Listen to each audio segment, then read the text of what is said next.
विघ्नहर्ता श्री गणेश, श्री गणेश, श्री गणेश।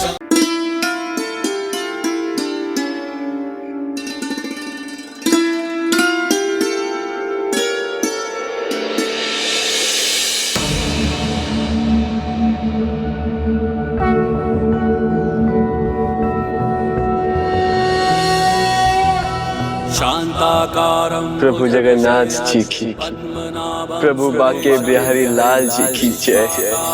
गगन सदृशं मेघवर्णं शुभांगं लक्ष्मीकांतं कमलनयनं। प्रभु जगन्नाथ जी की, प्रभु बाके बिहारी लाल जी की जय।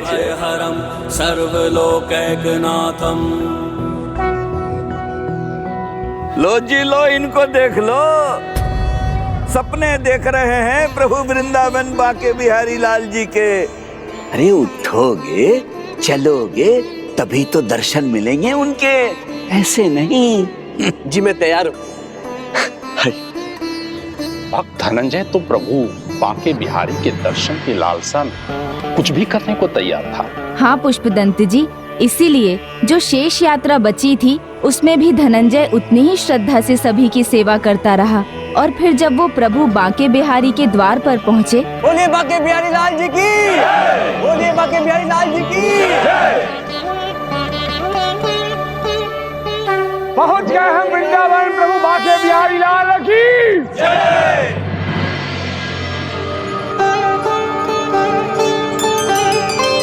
प्रभु वृंदा बिहारी लाल की जय, बाके बिहारी लाल जी की जय। प्रभु बाके बिहारी लाल जी की जय।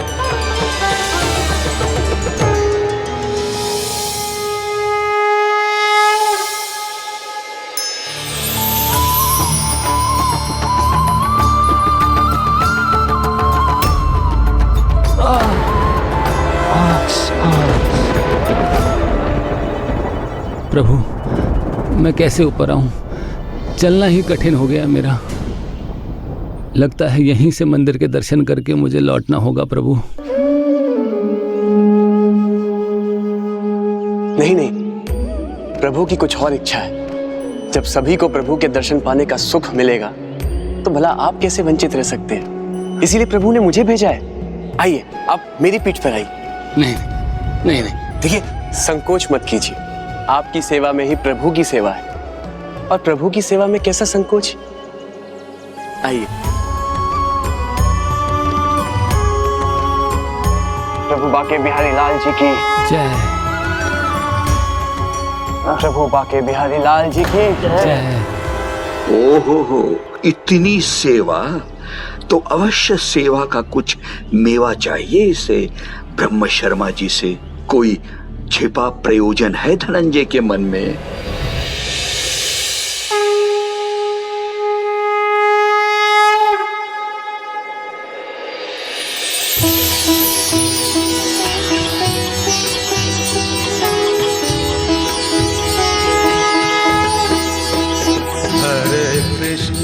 उचित ही कहा था पुजारी जी ने। प्रभु के दर्शन पाकर मन आनंदित हो उठा। धन्य हो गया मैं। वृंदावन बाके बिहारी लाल की जय। प्रभु वृंदावन बाके बिहारी लाल की जय। प्रभु वृंदावन बाके बिहारी लाल की जय। प्रभु बाके बिहारी वृंदावन जी की जय। प्रभु वृंदावन बाके बिहारी लाल की जय। जो कर रहे हैं कुछ तो सोच विचार कर कीजिए ना। हम क्या कर रहे हैं? प्रभु का जयकारा। और जो तुम कर रहे हो उसे सोच समझ कर करो। प्रभु के मंदिर में उनके जयकारे को रोक क्यों रहे हो? नहीं पुजारी जी, मैं जयकारा करने से नहीं रोक रहा हूं। भक्त अगर जयकारा नहीं करेगा तो क्या करेगा? किंतु कोई हमें ये बता सकता है कि हम प्रभु का जयकारा क्यों करते हैं?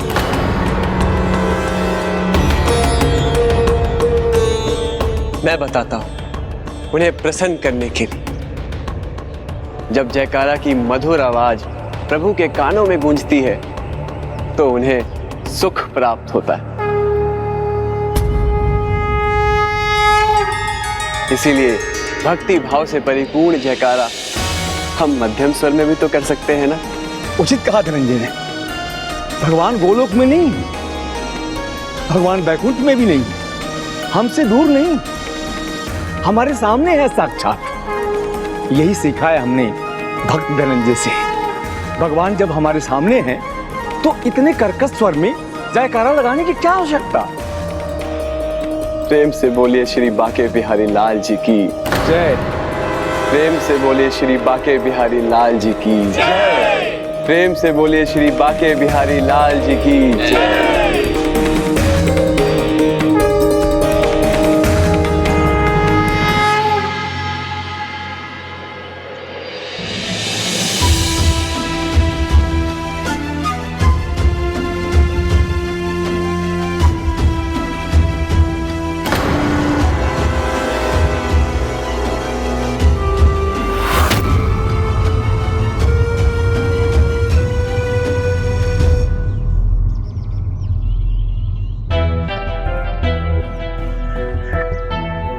ऐसी भक्ति को भला भगवान कैसे अस्वीकार कर सकते हैं।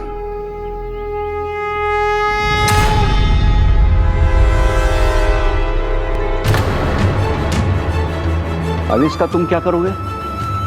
स्वयं तो कुछ प्रभु को अर्पित करने के लिए लाए नहीं हो।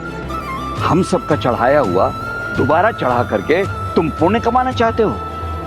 पुजारी जी, जो जगत को देने वाले हैं, भला उन्हें कोई क्या दे सकता है? हाँ, मैं अवश्य कुछ लाया हूं। क्या आप सभी को मुझ पर विश्वास नहीं? किंतु मेरे प्रभु को मुझ पर पूरा विश्वास है।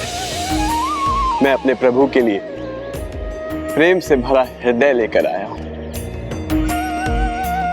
मेरा तन, जिसके रोम रोम से प्रभु का नाम निकलता है, मेरा मन, जो प्रभु की भक्ति में सदा रमा रहता है, मैं अपना मन और तन दोनों प्रभु की चरणों में अर्पित करने आया हूं।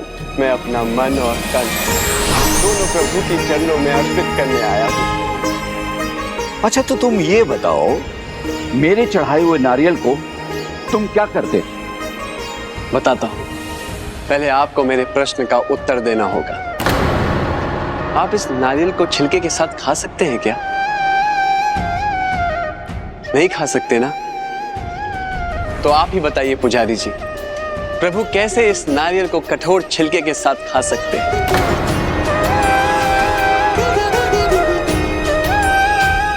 लाइए, इसे मुझे दीजिए, मैं इसका कठोर छिलका निकाल देता हूं।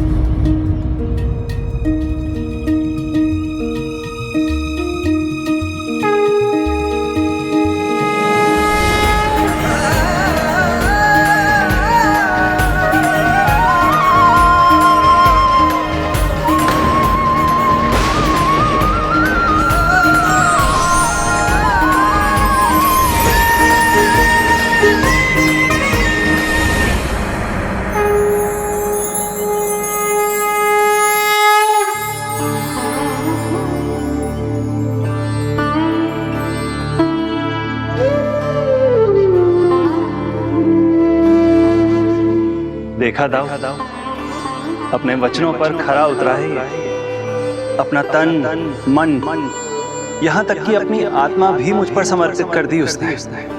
रक्त की प्रत्येक बूंद भी मुझे न्यौछावर है।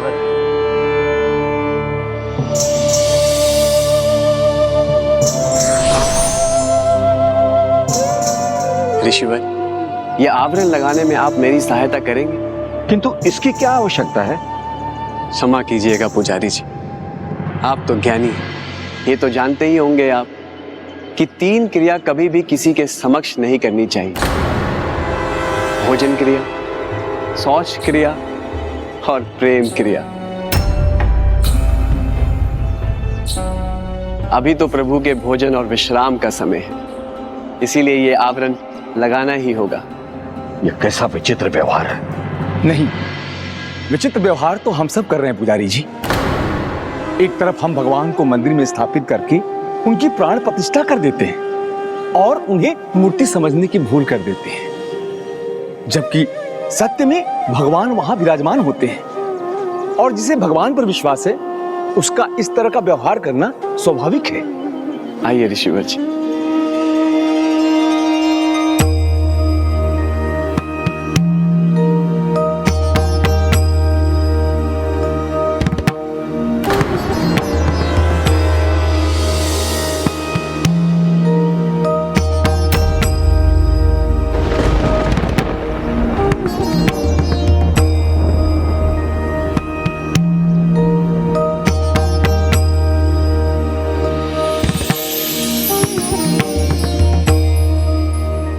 अब मेरे प्रभु आनंद पूर्वक भोजन ग्रहण कर सकेंगे और उसके बाद विश्राम।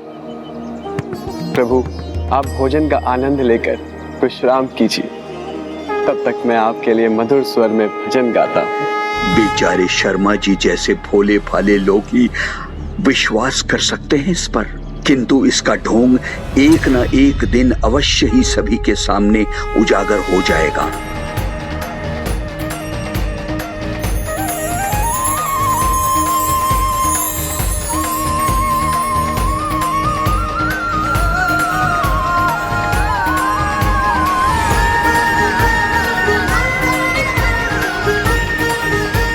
तुम्हारी भावना ने मुझे अभिभूत कर दिया है भक्त धनंजय।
इसकी जैसे पवित्र मन का व्यक्ति मैंने नहीं देखा।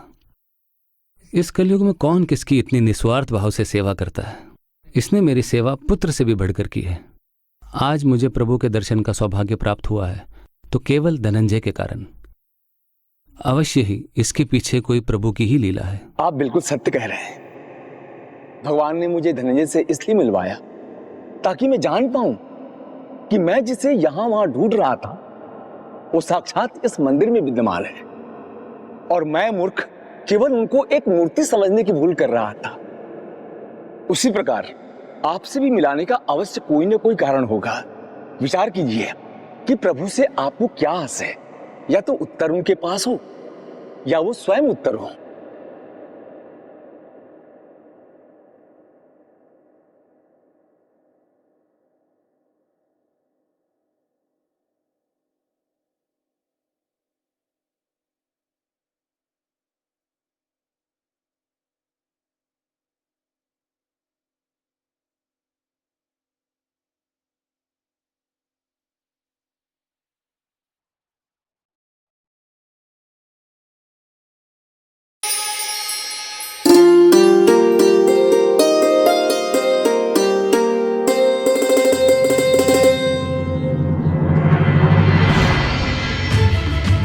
प्रभु, आपके आशीर्वाद और कृपा से मुझे किसी भी बात की कोई कमी नहीं। बस अब एक ही आस है, मेरी पुत्री के लिए योग्य वर मिल जाए। बस एक कृपा और कर दीजिए। मैं सदा आपका आभारी रहूंगा प्रभु। जय हो हरि गोपाल जगन्नाथ जी की जय। जय हो हरि गोपाल जगन्नाथ जी की जय।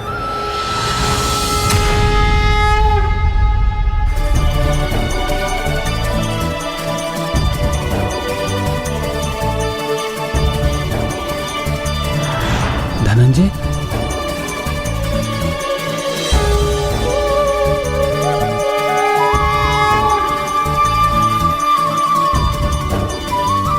पुत्र धनंजय,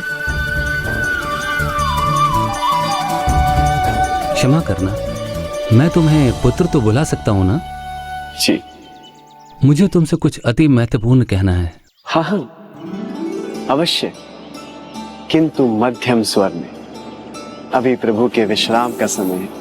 मुझे पूर्ण विश्वास है तुम्हारा मुझसे मिलना प्रभु की ही लीला है। अपने सरल स्वभाव और प्रभु की भक्ति के कारण तुमने मेरा मन मोह लिया है। आज मैं अगर प्रभु के समक्ष हूं तो प्रभु की लीला के कारण और तुम्हारे। तुमने एक पुत्र का धर्म निभाया है धनंजय। मैं ब्रह्म शर्मा प्रभु बांके बिहारी गोपाल जी को साक्षी मानकर ये वचन देता हूँ कि मैं अपनी पुत्री का विवाह तुमसे ही करूँगा। कि मैं अपनी पुत्री का विवाह तुमसे ही करूँगा।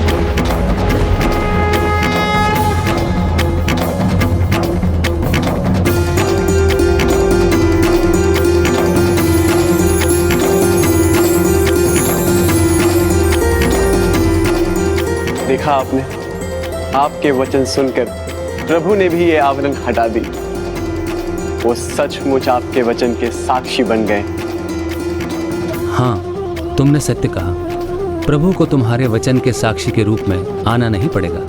तुम जैसे योगी युवक के लिए मैं क्या, कोई भी पिता अपनी पुत्री देने से मना नहीं करेगा। पुत्र धनंजय, मैंने तुम्हें मन से अपना दामाद स्वीकार कर लिया। आ जाओ।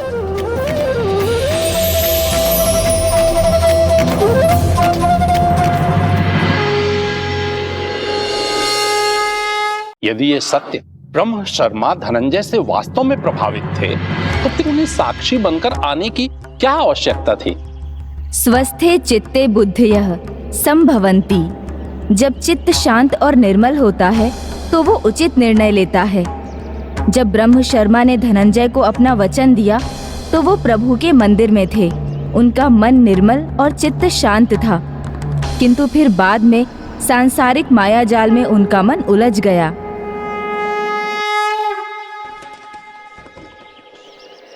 अरे कहाँ हो सब लोग? मैं प्रभु बांके बिहारी जी के दर्शन करके लौट आया हूँ।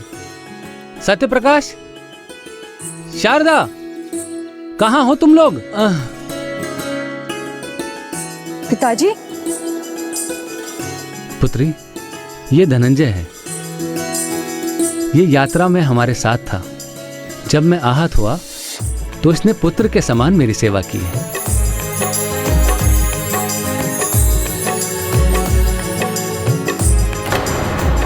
तुम इसकी चिंता मत करो, बस पैर में थोड़ी मोच है, कुछ ही दिनों में ठीक हो जाएगी। पर धनंजय ने मेरी जितनी सेवा की है उसकी जितनी प्रशंसा करूं उतनी ही कम है। इसने मेरे घाव पे लेप लगाया, मेरा बोझ अपने कंधे पे उठाया। यदि ये ना होता तो प्रभु के दर्शन करना असंभव था। किंतु वास्तव में कुछ और ही हुआ था। प्रभु की भक्ति और आपके पिताजी की सहायता से मैं ये यात्रा कर पाया, नहीं तो मेरे लिए कहाँ ही संभव था। सत्य है, जो भगवान का ध्यान रखते हैं भगवान भी उनका ध्यान रखते हैं।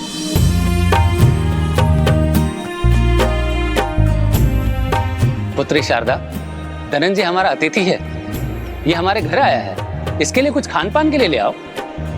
जी नहीं नहीं, आपका बहुत बहुत धन्यवाद। इसकी कोई आवश्यकता नहीं है। मुझे मेरे प्रभु जगन्नाथ जी के पास चलना चाहिए। उनकी कृपा के लिए उन्हें धन्यवाद कहने।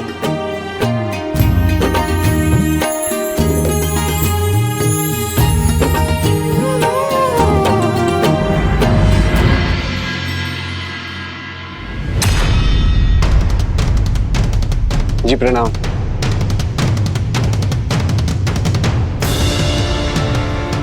पिताजी, अभी किसे पकड़ रहा है? प्रणाम पिताजी। पुत्र सत्यप्रकाश, एक शुभ समाचार देना है तुम्हें। कहाँ है तुम्हारी माँ? क्या वो अब भी अस्वस्थ है? मेरे स्वास्थ्य की चिंता छोड़िए, आपको क्या हुआ है? जब भी कहीं जाते आहत होकर आते हैं। ये तो कुछ भी नहीं है। ये घाव तो कुछ ही दिनों में ठीक हो जाएगा। लेकिन जो विशेष बात मैं बताने आया हूँ वो ये है कि मैंने अपनी पुत्री के लिए एक योग्य वर ढूंढ लिया है। कौन?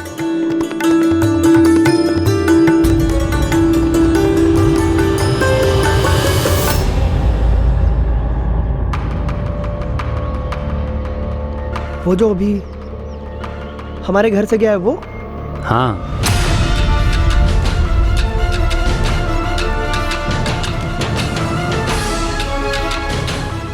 नहीं, ये नहीं हो सकता। मैं ये नहीं होने दे सकता पिताजी। क्यों? क्या दोष है उसमें? संस्कारी है, निष्ठावान है और उसने पूरी यात्रा में मेरी सेवा की है। सेवा करने वाला सेवक ही होता है पिताजी, दामाद नहीं बन सकता। और आपको ये अभी क्या हो गया है? आपने ध्यान से देखा भी है उसे? माँ, आपको उसे देखना चाहिए था। जैसे सारे संसार की दरिद्रता उसी पर छाई हो, मैले वस्त्र जैसे एक ही वस्त्र हो सिर्फ उसके पास। ऐसा व्यक्ति जो अपना ध्यान नहीं रख सकता है, वो मेरी बहन शारदा का ध्यान कैसे रखेगा?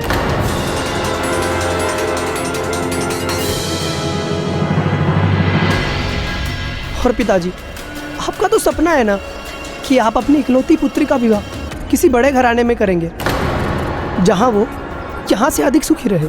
आप उस बेघर के साथ अपनी पुत्री का विवाह करने का सपना देख रहे हो? क्या वो 2 समय का भोजन भी दे पाएगा अपनी शारदा को? जी, सेवा से बड़ा कोई धर्म नहीं होता और प्रभु भक्तों की सेवा प्रभु की सच्ची सेवा है। क्यों? प्रभु भक्त है वो, सरल हृदय है उसका, प्रभु के प्रति अति निष्ठावान है वो। और जो प्रभु के साथ रहते हैं, प्रभु उनका साथ कभी नहीं छोड़ते। आप किस युग की बात कर रहे हैं पिताजी? ये सतयुग नहीं, ये कलयुग है। यहाँ सरलता से, निष्ठा से, भक्ति से, दया से न पेट भरता है न घर चलता है। और आप उस भगवान की बात कर रहे हैं जो भगवान सिर्फ मंदिर में मूर्त बनकर बैठे रहते हैं। वो अपनी शारदा को भोजन उपलब्ध नहीं कराएंगे पिताजी। नहीं भैया, संसार में जो होता है प्रभु की इच्छा से ही होता है। लीजिए, मैं कुछ अस्वस्थ क्या हुई? आपने ये बेतुका निर्णय ले लिया? उस निर्धन के हाथ अपनी पुत्री का हाथ देने चले थे? मेरे जीते जी ऐसा कदापि ना होगा। किंतु मैं उसे वचन दे चुका हूँ। तो क्या आपका वचन आपकी पुत्री के जीवन से बढ़कर हो गया? वो निर्धन स्वयं तो भिक्षा मांगेगा ही, उसके साथ अपनी पुत्री को भिक्षा मांगते देख सकेंगे आप? आप इस विचार को त्याग दीजिए पिताजी।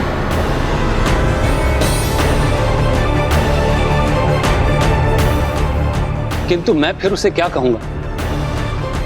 मैंने प्रभु के मंदिर में बांके बिहारी गोपाल जी को साक्षी मानकर उसे वचन दिया था।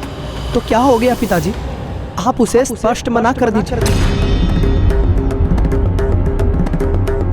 उस निर्धन के लिए श्री गोपाल जी वृंदावन से चलकर यहाँ आएंगे उसका साक्षी बनने। श्री गोपाल जी वृंदावन से चलकर यहाँ आएंगे उसका साक्षी बनने। फिर क्या हुआ?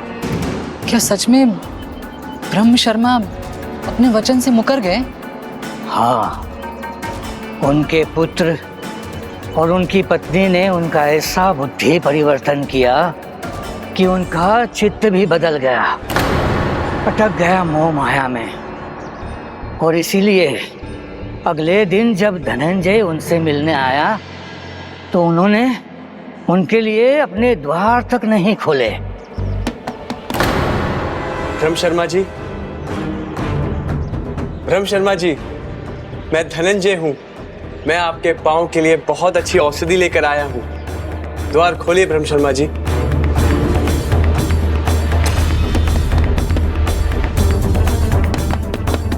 ब्रह्म शर्मा जी, आप उस बेघर के साथ अपनी पुत्री का विवाह करने का सपना देख रहे हैं? क्या वो 2 समय का भोजन भी दे पाएगा अपनी शारदा को? आपका वचन आपकी पुत्री के जीवन से बढ़कर हो गया?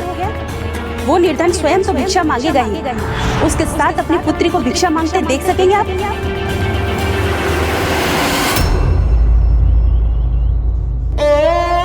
दुविधा में मत आइए पिताजी। आप सोचिए कि आप अपनी पुत्री का भविष्य कैसा देखना चाहते हैं, दरिद्रता से भरा या समृद्धि से संपन्न? द्वार खोला आपने तो दरिद्रता ही उसके जीवन में प्रवेश करेगी। क्या हुआ ब्रह्म शर्मा जी? मुझसे कोई भूल हो गई है क्या? आप द्वार क्यों नहीं खोल रहे हैं? चले जाओ धनंजय, मेरे घर के द्वार अब तुम्हारे लिए कभी नहीं खुलेंगे। मेरे घर के द्वार अब तुम्हारे लिए कभी नहीं खुलेंगे। ये आप क्या कह रहे हैं? आपने तो मुझे अपना दामाद बनाने का वचन दिया था। दामाद तो क्या, तुम इस घर के सेवक बनने के योग्य भी नहीं।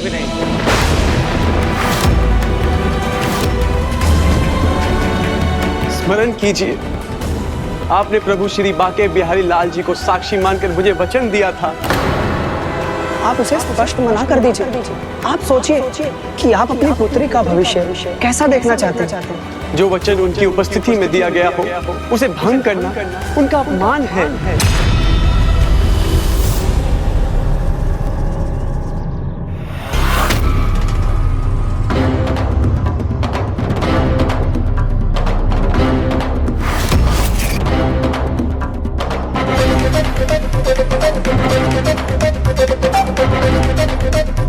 आपने मुझे वचन दिया होता तो मैं उल्टे पांव लौट जाता, किंतु आपने भगवान के सामने मुझे वचन दिया, उसे मैं आपको तोड़ने नहीं दूंगा।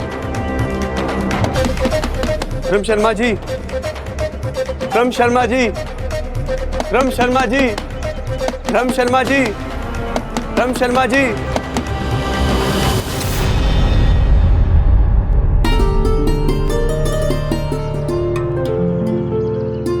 मेरी बात मानकर द्वार खोलने के लिए धन्यवाद ब्रह्म शर्मा जी।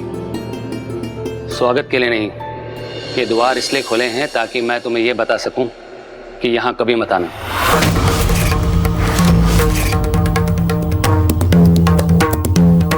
ये द्वार सदैव तुम्हारे लिए हमेशा के लिए बंद हो जाएंगे। किंतु आपका वचन। वचन? कैसा वचन? कौन सा वचन? मैंने कोई वचन नहीं दिया। ये सत्य नहीं है। आपने प्रभु श्री बाके बिहारी लाल जी के सामने मुझे वचन दिया था। प्रभु के सामने वचन दिया था ना पिताजी ने, तो बुला ले उन्हें, वो आकर कह दें कि ये सत्य है। नहीं, मैं इस प्रकार अपने प्रभु श्री बाके बिहारी लाल जी का अपमान नहीं होने दूंगा। अब ये बात पंचायत में उठाऊंगा मैं। पंचायत के नाम से हमें न डराओ। जाओ, जहाँ जाना है वहाँ जाओ। जब कोई साक्षी ही नहीं तो वचन कैसा? इससे पहले कि तुम्हें धक्के मारकर निकाल दिया जाए, तुम स्वयं यहाँ से चले जाओ।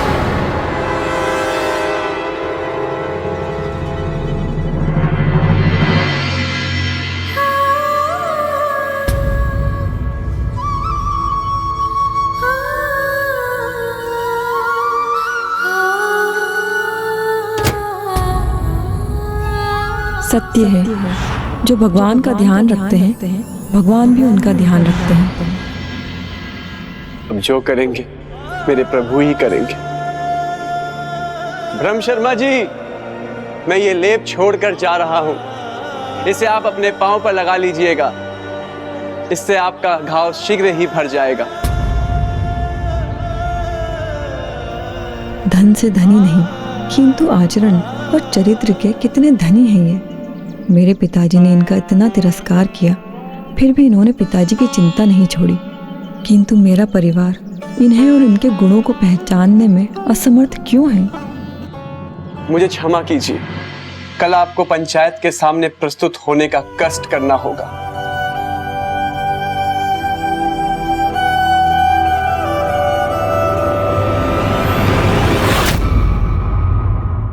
धनंजय की भक्ति इतनी अद्भुत थी कि उसे स्वयं की या अपने विवाह की किंचित मात्र भी चिंता नहीं थी। उसे दुख था तो मात्र इस बात का कि भगवान के सामने दिए गए वचन का अनादर ना हो, क्योंकि वो स्वयं भगवान का अनादर होता। तो क्या बात पंचायत तक पहुंची? हाँ। सरपंच जी, इसकी बातें मनगढ़ंत हैं। इसके मन की कहानी है ये। न मैंने कभी ऐसा कोई वचन दिया है और न कभी मैं दे सकता हूँ। मुझे तो पहले से ही संदेह था कि इसके मन में कोई खोट है।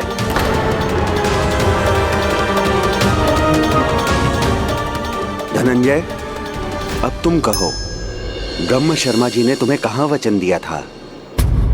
वृंदावन मंदिर में सरपंच जी।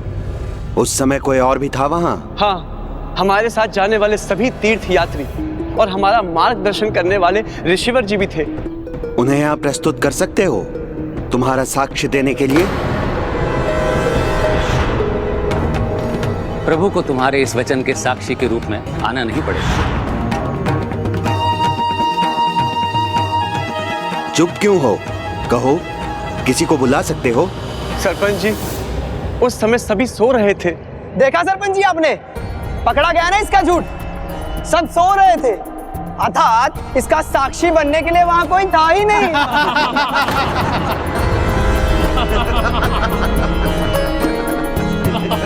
नहीं सरपंच जी महोदय, मैं झूठ नहीं कह रहा हूँ।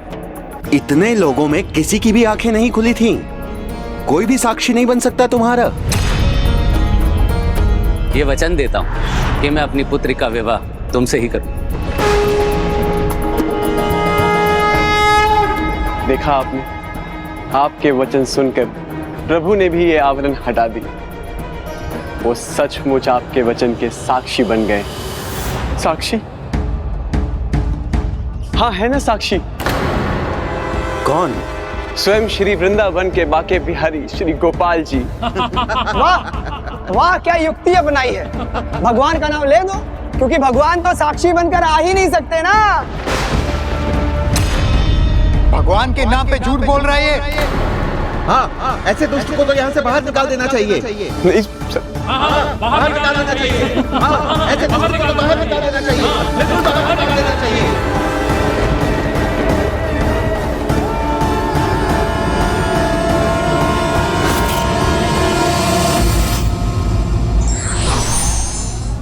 वचन निभाना चाहिए, चाहे वो किसी और को दिया हो या स्वयं को, नहीं तो उसके दूरगामी परिणाम भुगतने पड़ सकते हैं।